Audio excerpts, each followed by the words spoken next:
ನಾವು ನಮ್ಮ ಗರ್ಭಿಣಿ ಬಾಣಂತಿಯರಿಗೆ ಫಲಾನುಭವಿಗಳಿಗೆ ಎಷ್ಟೇ ಮಾಹಿತಿ ನೀಡಿದ್ರು ಕೆಲವರು ಯಾಕೋ ಇದರಿಂದ ಇದಕ್ಕೆ ವಂಚನೆಗೆ ಒಳಗಾಗ್ತಾ ಇದ್ದಾರೆ. ಒಂದೊಂದು ರೀತಿಯಲ್ಲಿ ಹಣದ ಆಮಿಷ ಕೊಡ್ತಾರೆ. ನೀವು 4,598 ರೂಪಾಯಿ ಹಾಕಬೇಕು, ಹಾಕಿದ ಕೂಡಲೇ ನಿಮ್ಮ ಅಕೌಂಟಿಗೆ ಇಷ್ಟು ಹಣ ಬರ್ತದೆ ಅಂತೇಳಿ.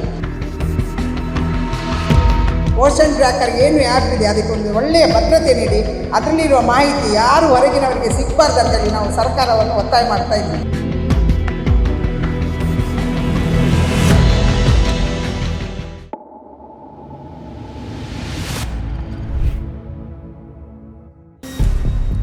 ಮಂಗಳೂರಿನ ಅಂಗನವಾಡಿ ಕಾರ್ಯಕರ್ತೆಯರು ಮತ್ತು ವಂದನಾ ಯೋಜನೆಯ ಲಾಭಧಾರಕರ ವೈಯಕ್ತಿಕ ಮಾಹಿತಿಯು ಪೋಷಣ್ ಟ್ರ್ಯಾಕರ್ ಆ್ಯಪ್ನಿಂದ ಲೀಕ್ ಆಗುತ್ತಿದೆ ಎಂಬ ಶಂಕೆ ವ್ಯಕ್ತಪಡಿಸಿದ್ದಾರೆ.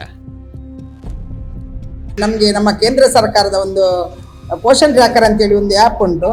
ಅದರಲ್ಲಿ ನಾವು ನಮ್ಮ ಕೇಂದ್ರದಲ್ಲಿರುವಂಥ ಎಲ್ಲ ಫಲಾನುಭವಿಗಳ ಮಾಹಿತಿಯನ್ನು ಅದರಲ್ಲಿ ದಾಖಲೆ ಮಾಡಿರ್ತೀವಿ.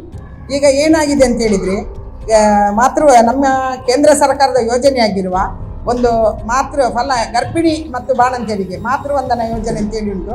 ಅದರಲ್ಲಿ ಮೊದಲನೇ ಗರ್ಭಿಣಿಗೆ 5,000 ಬರ್ತದೆ. ಅದು ಗಂಡಾಗಲಿ ಮಗು ಹೆಣ್ಣಾಗಲಿ ಮೊದಲನೇ ಗರ್ಭಿಣಿಗೆ 5,000 ಬರ್ತದೆ. ಅದೇ ರೀತಿ ಎರಡನೇ ಗರ್ಭಿಣಿ ಹೆಣ್ಣು ಮಗು ಆದಲ್ಲಿ ಆ ಬಾಣಂತಿಗೆ 6,000 ಹಣ ಬರ್ತದೆ. ಅದು ಹೆಣ್ಣು ಮಗು ಆದಲ್ಲಿ ಮಾತ್ರ ಬರ್ತದೆ. ಈ ಡೇಟಾ ಆಧಾರಿತ ಸೈಬರ್ ವಂಚಕರು ತಾವು ಅಧಿಕಾರಿಗಳೆಂದು ಕರೆ ಮಾಡಿ 12ರಿಂದ 20,000 ಲಾಭ ಸಿಗುತ್ತದೆ ಎಂದು ನಂಬಿಸಿ ಹಣ ಕಸಿದುಕೊಳ್ಳುತ್ತಿದ್ದಾರೆ. ಈಗ ನಮ್ಮ ಫಲಾನುಭವಿಗಳಿಗೆ ಯಾರೋ ಅಪರಿಚಿತ ವ್ಯಕ್ತಿಗಳು ಹಿಂದಿಯಲ್ಲಿ ಕರೆ ಮಾಡಿ ಅವರು ನಾವು ಏನು ಪೋಷಣ್ ಟ್ರ್ಯಾಕರಲ್ಲಿ ಅವರ ಮಾಹಿತಿಯನ್ನು ಸಂಗ್ರಹ ಮಾಡಿ ಇಟ್ಟಿರ್ತೇವೆ ಅದೆಲ್ಲವನ್ನು ಅವರು ಸರಿಯಾಗಿ ಅವರಿಗೆ ಫಲಾನುಭವಿಗೆ ಹೇಳ್ತಾರೆ. ಯಾಕೆಂತಂದರೆ ಆ ಅಂಗನವಾಡಿಯ ಕಾರ್ಯಕರ್ತೆ ಹೆಸರು ಹೇಳಿ, ನಿಮ್ಮ ಹೆಸರು ಹೀಗೆ, ನಿಮಗೆ ಹೆಣ್ಣು ಮಗುವಾಗಿದೆ, ನಿಮಗೆ ಇಷ್ಟು ತಾರೀಕಿಗೆ ಮಗುವಿಗೆ ಇಂಜೆಕ್ಷನ್ ಆಗಿದೆ ಎಲ್ಲ ಹೇಳ್ತಾರೆ. ನಿಮಗೆ ನಿಮ್ಮ ಮಾತೃವಂದನಾ ಇದಕ್ಕೆ 20,000 ಹಣ ಬರ್ತದೆ, 12,000 ಹಣ ಬರ್ತದೆ ಅಂತ ಒಬ್ಬೊಬ್ಬರಿಗೆ ಒಂದೊಂದು ರೀತಿಯಲ್ಲಿ ಹಣದ ಆಮಿಷ ಕೊಡ್ತಾರೆ. ನಂತರ ಹೇಳ್ತಾರೆ, ನೀವು ನಮ್ಮದೊಂದು ಇಲಾಖೆದು ಇದುಂಟು ಗೂಗಲ್ ಪೇಗೆ ನೀವು 4,598 ರೂಪಾಯಿ ಹಾಕಬೇಕು, ಹಾಕಿದ ಕೂಡಲೇ ನಿಮ್ಮ ಅಕೌಂಟಿಗೆ ಇಷ್ಟು ಹಣ ಬರ್ತದೆ ಅಂತೇಳಿ.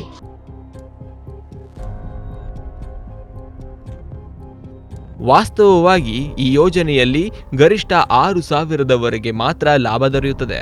ಕೆಲವರು ಲಿಂಕ್ ಒತ್ತಿದ ನಂತರ ಬ್ಯಾಂಕ್ ಖಾತೆಯಲ್ಲಿದ್ದ ಹಣವನ್ನ ಕಳೆದುಕೊಂಡಿರುವುದಾಗಿ ದೂರು ನೀಡಿದ್ದಾರೆ. ನಾವು ನಮ್ಮ ಗರ್ಭಿಣಿ ಬಾಣಂತಿಯರಿಗೆ ಫಲಾನುಭವಿಗಳಿಗೆ ಎಷ್ಟೇ ಮಾಹಿತಿ ನೀಡಿದ್ರು ಕೆಲವರು ಯಾಕೋ ಇದರಿಂದ ಇದಕ್ಕೆ ವಂಚನೆಗೆ ಒಳಗಾಗ್ತಾ ಇದ್ದಾರೆ. ಇತ್ತೀಚೆಗೆ ಒಬ್ಬರಾಗಿ ಕುಳಾಯಿ ವಲಯದಲ್ಲಿ ಒಬ್ಬರು ಅವರು ಹೇಳಿದ ರೀತಿಯಲ್ಲಿ 4,598 ರೂಪಾಯಿ ಹಣ ಹಾಕಿದ್ರು. ಹಾಕಿದ ಕೂಡಲೇ ಅವರ ಖಾತೆಯಲ್ಲಿದ್ದ 44,900 ರೂಪಾಯಿ ಖಾಲಿಯಾಗಿದೆ. ಅದೇ ರೀತಿ ಇನ್ನೊಬ್ರು 4,500 ರೂಪಾಯಿ ಕಳ್ಕೊಂಡಿದ್ದಾರೆ. ಅದೇ ರೀತಿ ಪಾಂಡವೇಶ್ವರದಲ್ಲಿ ಒಬ್ಬರು 6,000 ರೂಪಾಯಿ ಹಣ ಕಳ್ಕೊಂಡಿದ್ದಾರೆ. ಯಾಕೆಂತ ಹೇಳಿದ್ರೆ ಅವರ ಖಾತೆಯಲ್ಲಿ ಇದ್ದದ್ದೇ ಅಷ್ಟೇ ಹಣ, ಇಲ್ಲದಿದ್ರೆ ಜಾಸ್ತಿ ಹೋಗ್ತಿತ್ತು. ಅದೇ ರೀತಿಯಲ್ಲಿ ಇತ್ತೀಚೆಗೆ ಒಂದು ನಮ್ಮ ಬೋಂದೆನಲ್ಲಿ ಹಲವು ಫಲಾನುಭವಿಗಳಿಗೆ ಅರ್ಧ ಗಂಟೆಯಲ್ಲಿ ಒಂದು 4-5 ಜನರಿಗೆ ಫೋನ್ ಕರೆ ಬಂದಿದೆ. ನಾವು ಹೆಚ್ಚಿನ ಮಾಹಿತಿ ಈಗ ನೀಡಿರುವುದರಿಂದ ಇಲ್ಲಿ ಏನಾಗಿದೆ ಹೇಳಿದರೆ ಫಲಾನುಭವಿಗಳು ಹೇಳ್ತಾರೆ, ನಮ್ಮ ಖಾತೆಯಲ್ಲಿ ಹಣ ಇಲ್ಲ, 0 ಬ್ಯಾಲೆನ್ಸ್ ಉಂಟು ಅಂತ ಹೇಳಿದ ಕೂಡಲೇ ಆ ವ್ಯಕ್ತಿ ಹೇಳ್ತಾರೆ, 0 ಬ್ಯಾಲೆನ್ಸ್ ಇದ್ದರೆ ನಿಮ್ಮ ಖಾತೆಗೆ ಹಣ ಬರೋದಿಲ್ಲ, ನೀವು ಕೂಡಲೇ ನಿಮ್ಮ ಖಾತೆಗೆ ಹಣ ಹಾಕಬೇಕು, ಹಾಕಿ ನಮಗೆ ಈ ಅಕೌಂಟಿಗೆ ಕಳಿಸ್ಬೇಕಂತ ಹೇಳ್ತಾರೆ. ಇದರಿಂದ ಏನಾಗಿದೆ ಹೇಳಿದರೆ ಅದರ ಜೊತೆಯಲ್ಲಿ ಹೇಳ್ತಾರೆ, ನೀವು ಅಂಗನವಾಡಿ ಕಾರ್ಯಕರ್ತೆಗೂ ಕೂಡ ಒಂದು 2,000 ರೂಪಾಯಿ ಹಣ ಕೊಡಬೇಕು. ಆಗ ಏನಾಗಿದೆ ಅಂತ ಹೇಳಿದರೆ ಈ ಫಲಾನುಭವಿಗಳಿಗೆ ಅವರ ಖಾತೆಯಲ್ಲಿದ್ದ ಹಣ ಎಂದೂ ಹೋಗಿದೆ, ಅವರಿಗೆ ಜೊತೆಯಲ್ಲಿ ನಮ್ಮ ಕಾರ್ಯಕರ್ತೆಯರ ಮೇಲೆ ಒಂದು ಸಂಶಯ ಬಂದಾಗೆ ಆಗ್ತದೆ. ಯಾಕೆಂತ ಹೇಳಿದರೆ ಅವರು ಹೆಸರು ಹೇಳುವಾಗ ಕಾರ್ಯಕರ್ತೆಗೂ ಕೂಡ ಹಣ ಕೊಡಿ ಹೇಳಿದಾರಲ್ಲ, ಇದರಿಂದ ಫಲಾನುಭವಿಗಳು ನಂತರ ಬಂದು ನಮ್ಮಲ್ಲಿ ಅದನ್ನು ಪ್ರಶ್ನೆ ಮಾಡ್ತಾ ಇದ್ದಾರೆ, ಟೀಚರ್ ಹೀಗೀಗೆ ಆಗಿದೆ ಅಂತೇಳಿ. ಇದರಿಂದ ನಮ್ಮ ಕಾರ್ಯಕರ್ತೆಯರಿಗೆ ಸಮುದಾಯದಲ್ಲಿ ಕೆಲಸ ಮಾಡಲಿಕ್ಕೆ ತುಂಬ ತೊಂದರೆ ಆಗ್ತಾ ಉಂಟು.